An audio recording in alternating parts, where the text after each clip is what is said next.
United States ಮತ್ತು Israel ಸಂಯುಕ್ತವಾಗಿ ನಡೆಸಿದ ವಾಯುದಾಳಿಯಲ್ಲಿ Tehran ನಗರದಲ್ಲಿ ಹಲವು ಸ್ಥಳಗಳಲ್ಲಿ ಭಾರೀ ಸ್ಫೋಟಗಳು ಸಂಭವಿಸಿರುವ ವರದಿಗಳು ಹೊರಬಿದ್ದಿವೆ. ಸೋಷಿಯಲ್ ಮೀಡಿಯಾದಲ್ಲಿ ಬಿಡುಗಡೆಯಾದ ವಿಡಿಯೋಗಳಲ್ಲಿ ತೆಹರಾನ್ನ ವಿವಿಧ ಭಾಗಗಳಲ್ಲಿ ಭಾರೀ ಸ್ಫೋಟಗಳು, ಕಟ್ಟಡಗಳಿಂದ ಏರುತ್ತಿರುವ ಹೊಗೆ ಮತ್ತು ಬೆಂಕಿಯ ದೃಶ್ಯಗಳು ಕಾಣಿಸುತ್ತಿವೆ. ದಾಳಿ ಮುಖ್ಯವಾಗಿ ಸೈನಿಕ ಹಾಗೂ ಭದ್ರತಾ ಕೇಂದ್ರಗಳನ್ನು ಗುರಿಯಾಗಿಸಿಕೊಂಡು ನಡೆದಿರುವ ಸಾಧ್ಯತೆ ಇದೆ ಎಂದು ಹೇಳಲಾಗುತ್ತಿದೆ. ಈ ದಾಳಿಯ ನಂತರ ಇರಾನ್ ರಾಜಧಾನಿಯಾದ ತೆಹರಾನ್ನಲ್ಲಿ ಭದ್ರತೆ ಕಟ್ಟುನಿಟ್ಟಾಗಿ ಹೆಚ್ಚಿಸಲಾಗಿದೆ. ನಗರದಲ್ಲಿನ ಹಲವೆಡೆ ತುರ್ತು ಸೇವೆಗಳು ಕಾರ್ಯನಿರ್ವಹಿಸುತ್ತಿದ್ದು, ಗಾಯಗೊಂಡವರನ್ನು ಆಸ್ಪತ್ರೆಗೆ ಸಾಗಿಸಲಾಗುತ್ತಿದೆ ಎಂಬ ಮಾಹಿತಿ ಲಭ್ಯವಾಗಿದೆ. ಇದರ ಮಧ್ಯೆ ಈ ದಾಳಿ ಮಧ್ಯಪ್ರಾಚ್ಯದಲ್ಲಿ ಉದ್ವಿಗ್ನತೆಯನ್ನು ಮತ್ತಷ್ಟು ಹೆಚ್ಚಿಸಿದೆ. ಮುಂದಿನ ಬೆಳವಣಿಗೆಗಳ ಬಗ್ಗೆ ವಿಶ್ವದ ದೇಶಗಳು ಕಣ್ಣಿಟ್ಟು ಗಮನಿಸುತ್ತಿವೆ. ವರದಿಗಳ ಪ್ರಕಾರ ಇಸ್ರೇಲ್ ವಾಯುಪಡೆ ಇರಾನ್ನ ಸೈನಿಕ ಮೂಲಸೌಕರ್ಯ ಮತ್ತು ರಕ್ಷಣಾ ಕೇಂದ್ರಗಳನ್ನು ಗುರಿಯಾಗಿಸಿಕೊಂಡು ತೆಹರಾನ್ನಲ್ಲಿ ಭಾರೀ ವಾಯುದಾಳಿ ನಡೆಸಿದೆ. ಈ ದಾಳಿಯಲ್ಲಿ ಹಲವು ಪ್ರದೇಶಗಳಲ್ಲಿ ಸ್ಫೋಟಗಳ ಶಬ್ದ ಕೇಳಿಬಂದಿದೆ ಮತ್ತು ಕೆಲವು ಕಟ್ಟಡಗಳಿಗೆ ಹಾನಿ ಉಂಟಾಗಿದೆ. ಇದಕ್ಕೆ ಪ್ರತಿಯಾಗಿ ಇರಾನ್ ಹಲವು ಕ್ಷಿಪಣಿಗಳನ್ನು ಮತ್ತು ಡ್ರೋನ್ ದಾಳಿಗಳನ್ನು ನಡೆಸಿದೆ.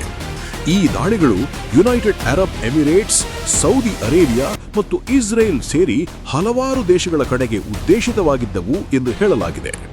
ವಿಶೇಷವಾಗಿ ಯುಎಇ ಮೇಲೆ ನೂರಾರು ಡ್ರೋನ್ ಹಾಗೂ ಬ್ಯಾಲಿಸ್ಟಿಕ್ ಮಿಸೈಲ್ಗಳು ಪ್ರಯೋಗವಾಗಿದ್ದು, ಹೆಚ್ಚಿನವುಗಳನ್ನು ದೇಶದ ವಾಯು ರಕ್ಷಣಾ ವ್ಯವಸ್ಥೆ ಮಧ್ಯದಲ್ಲೇ ಹೊಡೆದುರುಳಿಸಿದೆ ಎಂದು ಅಧಿಕಾರಿಗಳು ತಿಳಿಸಿದ್ದಾರೆ. ಈ ದಾಳಿಗಳ ಪರಿಣಾಮವಾಗಿ ಕೆಲವು ಸ್ಥಳಗಳಲ್ಲಿ ಕಟ್ಟಡಗಳಿಗೆ ಹಾನಿಯಾಗಿದ್ದು, ಕೆಲವರು ಸಾವನ್ನಪ್ಪಿದ್ದಾರೆ ಮತ್ತು ಹಲವರು ಗಾಯಗೊಂಡಿದ್ದಾರೆ ಎಂಬ ವರದಿಗಳು ಹೊರಬಿದ್ದಿವೆ. ಇದರಿಂದ ಮಧ್ಯಪ್ರಾಚ್ಯದಲ್ಲಿ ಯುದ್ಧದ ಪರಿಸ್ಥಿತಿ ಮತ್ತಷ್ಟು ತೀವ್ರವಾಗಿದ್ದು, ಅನೇಕ ದೇಶಗಳು ಹೈ ಅಲರ್ಟ್ ಘೋಷಿಸಿವೆ. ವಿಮಾನಯಾನ ಸೇವೆಗಳು ಕೂಡ ಭಾಗಶಃ ಸ್ಥಗಿತಗೊಂಡಿವೆ ಮತ್ತು ಜಾಗತಿಕ ತೈಲ ಮಾರುಕಟ್ಟೆಯ ಮೇಲೂ ಇದರ ಪರಿಣಾಮ ಬೀಳುವ ಸಾಧ್ಯತೆ ಇದೆ. ಇನ್ನು ಮುಂದಿನ ದಿನಗಳಲ್ಲಿ ಈ ಯುದ್ಧ ಇನ್ನಷ್ಟು ವಿಸ್ತಾರವಾಗುತ್ತದೆಯೋ ಎಂಬುದು ಜಗತ್ತಿನ ಗಮನ ಸೆಳೆದಿದೆ.